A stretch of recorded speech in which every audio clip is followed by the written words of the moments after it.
নমস্কার বন্ধুরা, সবাইকে শর্মিষ্ঠার হেসেলে স্বাগত। আশা করি সকলেই ভালো আছেন। আজ আপনাদের সাথে শেয়ার করব একটি স্ন্যাক্সের রেসিপি, যা আপনারা চায়ের সাথেও খেতে পারবেন অথবা বাচ্চাদের কিন্তু টিফিনেও এটি দিতে পারবেন। পালং শাক আর আলু দিয়ে একদম অভিনব একটি স্ন্যাক্সের রেসিপি। প্রথমে 3টে আলু, বেশ বড় সাইজের 3টে আলু, তাকে ভালো করে ধুয়ে নিয়ে খোসাটাকে ছাড়িয়ে নিতে হবে। তারপর এরকম টুকরো টুকরো করে আলুগুলোকে কিন্তু সমানভাবে কেটে নিতে হবে এবং একটা পাত্রে 2 কাপ মতো জল দিয়ে দিতে হবে। জলটা দেওয়ার পরে তারপর আলুগুলোকে এর মধ্যে দিয়ে দিতে হবে। দিয়ে দিতে হবে হাফ টিস্পুন নুন,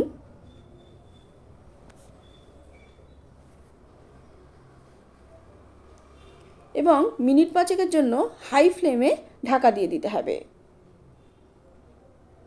এবং একে ভালোভাবে ফুটতে দিতে হবে।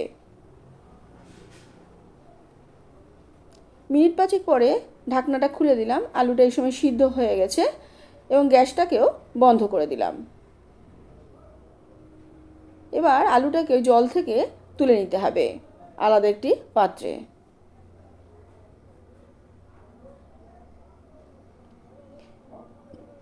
এবার আরেকটি প্যানে দিয়ে দিতে হবে 2 টেবিল স্পুন মতো রিফাইন্ড অয়েল বা সাদা তেল। দিয়ে একটা বড় সাইজের পেঁয়াজ একদম সরু করে কুচিয়ে নিয়ে তাকে দিয়ে দিতে হবে এবং এটা ততক্ষণ পর্যন্ত ভাজতে হবে যতক্ষণ পর্যন্ত কাঁচা গন্ধ না চলে যাচ্ছে, এবং এটা মিডিয়াম ফ্লেমেই ভাজবেন। ভাজা হয়ে গেলে দিয়ে দিতে হবে 1 আঁটি পালং শাক, ভালো করে ধুয়ে তাকে মিহি করে কুচিয়ে নিতে হবে এবং তাকে ওই পেঁয়াজের সাথে ভালো করে ভেজে একটা পুর তৈরি করতে হবে। এই সময় দিয়ে দিতে হবে 1/4 চামচ নুন আর 4 পিঞ্চ মতো পেপরিকা পাউডার। আপনাদের কাছে যদি পেপরিকা পাউডার না থাকে সেক্ষেত্রে কাশ্মীরি লঙ্কার গুঁড়ো দিয়ে দিতে পারেন।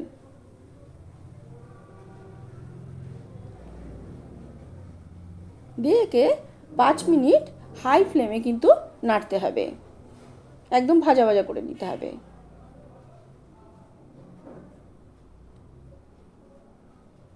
পাঁচ মিনিট নাড়া হয়ে গেছে, এটা ভাজা ভাজা হয়ে গেছে। এই সময় দিয়ে দিতে হবে হাফ টিস্পুন মতো আমচুর পাউডার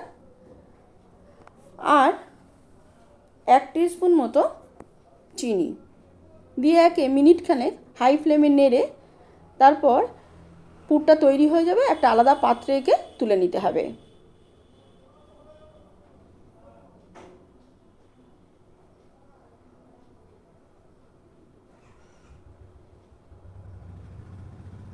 এটা যেহেতু টক মিষ্টি হবে তাই বাচ্চাদের কিন্তু খুবই ভালো লাগবে। এবার আলুটাও ঠান্ডা হয়ে গেছে, এটা একটা স্ম্যাশারের সাহায্যে স্ম্যাশ করে নিতে হবে ভালো করে আলুটাকে। এর মধ্যে দিয়ে দিতে হবে হাফ টিস্পুন গোলমরিচের গুঁড়ো, হাফ টিস্পুন নুন, 3 টেবিল স্পুন কর্নফ্লাওয়ার আর 2 টেবিল স্পুন ব্রেড ক্রাম্বস দিয়ে কে ভালো করে আলুর সাথে মাখিয়ে নিয়ে একটা ডো তৈরি করে নিতে হবে।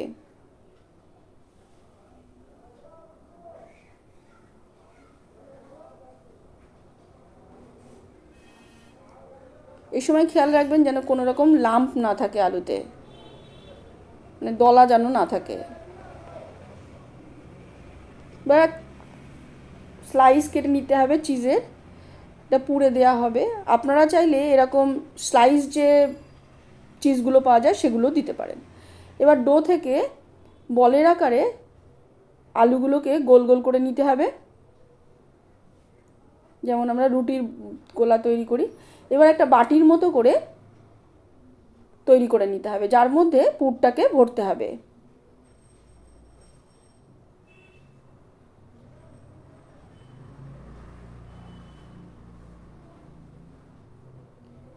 বাটির মতো তৈরি করা হয়ে গেছে। এবার পালং শাকের পুরটাকে এর মধ্যে দিয়ে দিতে হবে।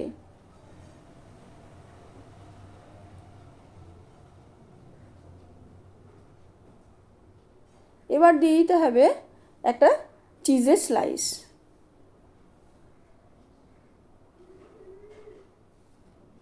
দিয়ে ভালো করে মুখটাকে কিন্তু হালকা হাতে বন্ধ করে দিতে হবে, যাতে এটা পালং শাক পুরটা বেরিয়ে না আসে ভাজবার পরেও। আর একটু চ্যাপ্টা করে এরকম তৈরি করে নিতে হবে। আপনারা চাইলে অন্য শেপেও করে নিতে পারেন। এবার আরেকটিও আমি আপনাদেরকে দেখিয়ে দিচ্ছি। আপনারা যারা আমার চ্যানেলের নতুন বন্ধু, এখনও চ্যানেলটি সাবস্ক্রাইব করেনি, তাদের অনুরোধ রইল আপনারা চ্যানেলটি সাবস্ক্রাইব করে নেবেন। এবং যারা পুরনো বন্ধু আমার পাশে যেভাবে আছেন সেভাবে থাকার জন্য আপনাদেরকে সবাইকে ধন্যবাদ। ভিডিওটি পুরো দেখার পরে আপনাদের যদি ভালো লাগে তাহলে একটা লাইক, কমেন্ট করে শেয়ার করে দেবেন।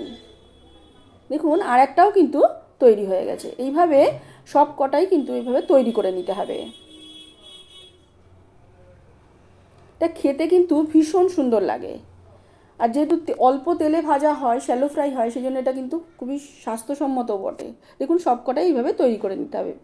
তারপর দিয়ে দিতে হবে পাত্রে তেল 2 টেবিল স্পুন রিফাইন্ড অয়েল দিয়ে মিডিয়াম ফ্লেমে গরম করে তারপর ওই টিকিয়াগুলোকে দিয়ে দিতে হবে। আমি এগুলোকে টিকিয়াই বলছি। আমরা এটা প্রায়ই করে খেয়ে থাকি, তাই আপনাদের সাথে ভাবলাম আমাদের যখন ভালো লাগে আপনাদের সাথে এটা শেয়ার করি, আপনাদেরও হয়তো ভালো লাগবে। এবার দেখুন হালকা সোনালি করে কিন্তু ভাজা হয়ে গেছে এবং মিডিয়াম ফ্লেমে ভাজবেন, এটা ভাজতে একটু সময় লাগবে। আর একটা পাশ কিন্তু উল্টে ভাজতে দিয়ে দিলাম।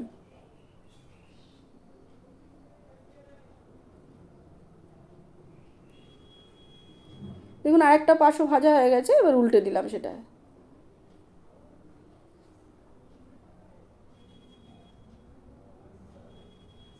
তৈরি হয়ে গেল আলু পালংয়ের টিকিয়া। আপনাদের যদি রেসিপিটা ভালো লাগে লাইক, শেয়ার এবং কমেন্ট করবেন। আজ আসি, আসবো অন্য কোনো দিন অন্য কোনো রেসিপি নিয়ে। সবাই ভালো থাকবেন। পুরো ভিডিওটি দেখবার জন্যে সবাইকে ধন্যবাদ।